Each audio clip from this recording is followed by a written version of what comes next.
அன்பிற்கினியவர்களே, இனிய வணக்கம். இன்றைக்கி எந்த கருத்தை பற்றியும் பேச போகிறது இல்லைங்க. சில உளவியல் சம்மந்தப்பட்ட சில விஷயங்களை நான் படித்தேன், அதை உங்கள் கூட பகிர்ந்துக்கிறேன். உங்களுக்கு அதில் உடன்பட்ட கருத்தோ இல்லை மாறுபட்ட கருத்தோ எது இருந்தாலும் எனக்கு கமெண்ட்டில் பதிவு பண்ணுங்கள், சரிங்களா? உண்மையிலேயே நமக்கு பிடித்த சுவாரஸ்யமான விஷயத்தை பற்றி பேசுகிறப்போ நம்ம அடுத்தவங்களுக்கு ரொம்ப அட்ராக்டிவாக தெரியுங்களாம். அதாவது ஒரு கான்ஃபிடென்ட்டோட பேசுவோம் இல்லைங்களா, அப்படி.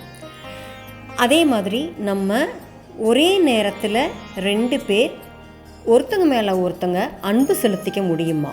ஆனால் கண்டிப்பாக ஒரே அளவில் முடியாதான். உங்களுக்கு ஒருத்தர் உதவுறாரு, ஆனால் உதவுறப்போ அவரும் கஷ்டத்தில் இருக்கிறாரு அப்படின்னா அது வெறும் உதவி இல்லைங்களாம், அளவு கடந்த அன்பாமா. நமக்கு ஏதாவது ஒரு வலிகளும் கவலைகளும் இருக்கும்போது நமக்கு நேசிக்கிற உறவுகள், அம்மாவோ அப்பாவோ அண்ணனோ தம்பியோ தங்கையோ மனைவியோ கணவனோ குழந்தைங்களோ யாரோ ஒருத்தவங்க நமக்கு ரொம்ப பிரியமானவங்களுடைய கைகளை பற்றி கொள்ளும்போது நமக்கு அந்த வலிகளும் கவலைகளும் குறையுமாங்க. 10 வருஷத்துக்கு ஒரு முறை நாம் முற்றிலும் புதிய மனிதராக மாறுறோமா. நம்மளுடைய ஆசைகள், தேவைகள், விருப்புகள் இது எல்லாமே 10 வருஷத்துக்கு ஒரு முறை மாறுங்களாம். ரொம்ப யோசனையோடு தூங்க போனோம் அப்படின்னா தூக்கத்துலேயும் நம்ம மைண்டு ஆக்டிவாக இருக்குங்களாம். அதனால் கண் விழிக்கும்போது ரொம்ப டயர்டாக ஃபீல் பண்ணுவோமா.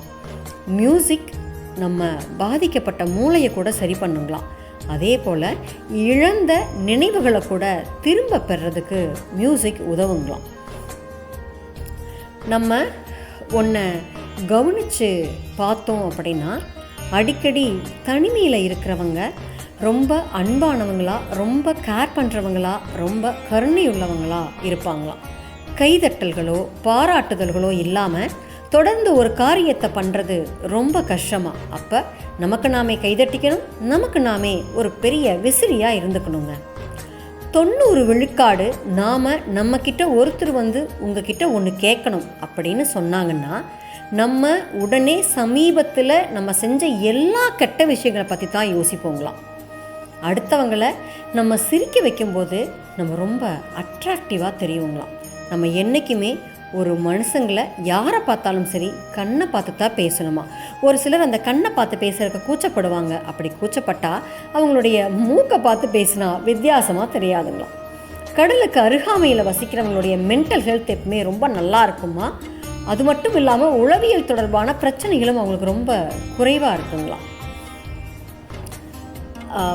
அதே மாதிரி நம்மளுடைய உடை நம்மளுடைய மூடை பிரதிபலிக்குங்களாம். அதாவது நல்லா ட்ரெஸ் பண்ணிக்கிட்டோம்னா நம்மளே ரொம்ப கான்ஃபிடெண்ட்டாக ஃபீல் பண்ணுவோமா.